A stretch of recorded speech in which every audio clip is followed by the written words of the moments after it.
Si Rama-Rama, si Rama-Rama, sayapnya cantik pelbagai warna. Itulah dia penyeri si bunga. Marilah dengar cerita saya, riwayat hidup sang Rama-Rama. Assalamualaikum warahmatullahi wabarakatuh dan salam sejahtera.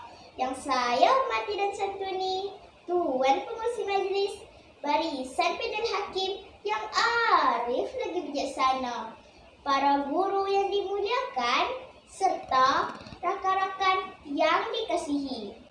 Akulah sang Rama-Rama cantik yang indah dipandang, penyeri bunga di laman. Aku terbang bebas hiasi taman, ramai terpesona dan kagum pada ciptaannya yang sempurna. Aku adalah jenis serangga terbang daripada ada Lepidoptera yang terkenal di seluruh dunia. Sejarah kehidupanku bermula di sini. Pada suatu hari, ada seekor rama-rama terbang ke sana ke sini, seolah-olah mencari sesuatu. Setelah puas terbang, akhirnya dia hinggap sebuah permukaan selai daun dan bertelur. Rama-rama itu adalah ibuku. Telur ibu melekat pada daun dengan bahan perekat khas yang cepat mengeras. Kemudian ia mengecut dan membentuk bahan meniskus yang mengelilingi tapak setiap telur. Perekat ini juga dihasilkan oleh pupa atau kepompong untuk mengikat seta-seta kremaster.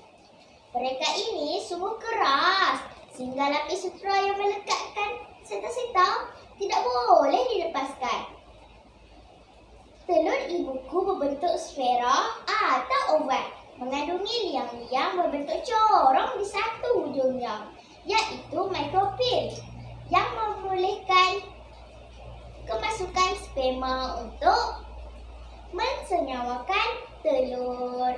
Ia dilindungi oleh kulit berabung keras yang dipanggil chorion, ditutupi dengan salutan lilin yang melindungi telur daripada terjemur sebelum buah sempat berkembang sepenuhnya. Selepas beberapa minggu, aku pun menetas.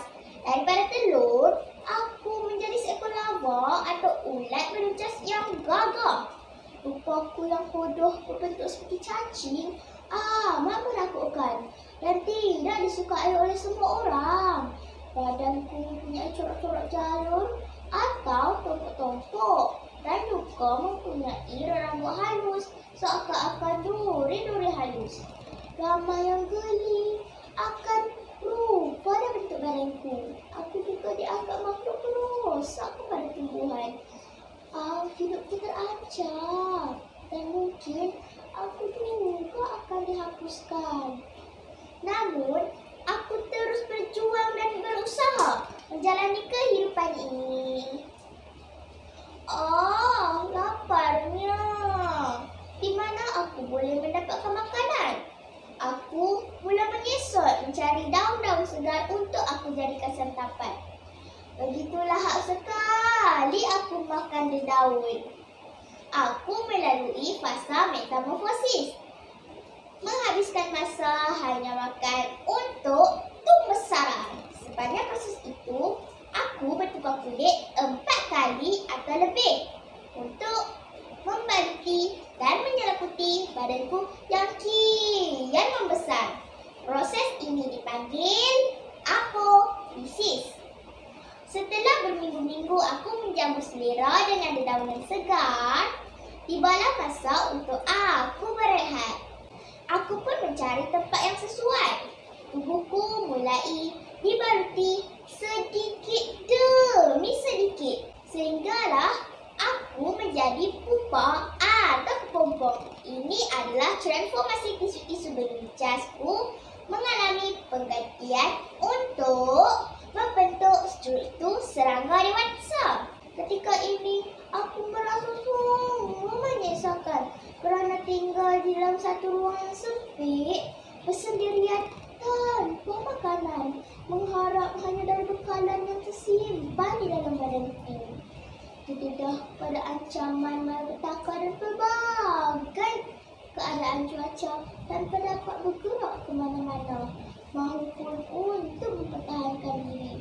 Akhirnya, sayangku nanti pun telah tiba. Kepompong tempatku berlindung dan berhibernasi mula pecah dan retak. Perlahan-lahan, aku keluar dari kepompong meninggalkan kehidupan yang lama untuk yang lebih indah. Menjadi seekor rama-rama yang cantik. Bermulalah kehidupanku yang baru.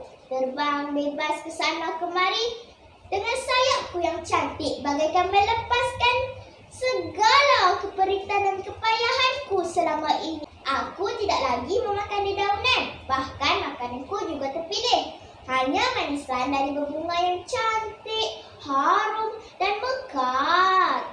Lalu, aku pun menjalankan tugas dengan gembira sebagai ejen pendebungaan melalui proses pemindahan butir debunga daripada enter ke stigma. Begitulah rutin kehidupanku setiap hari sehingga aku kembali kepada kejadian asalku untuk meneruskan generasiku yang akan datang. Begitulah kisah riwayat sarama-rama yang begitu menakjubkan. Dari seekor ulat yang bodoh dan mengerikan bertukar kepada bentuk yang sungguh memikat dan menawan. Berbagai rintangan dan halangan terpaksa ditempuh untuk membesar lalu menjadi bidadari di dunia serangga. Sesungguhnya tak ada jalan singkat untuk berjaya. Jangan dikeluh pahitnya rintangan. Tapi fikirkanlah, manisnya kejayaan. Usaha dan tawakal jangan dilupa. Semoga cerita ini dapat memberi manfaat, seterusnya dapat diaplikasikan dalam kehidupan kita semua. Sekian, terima kasih.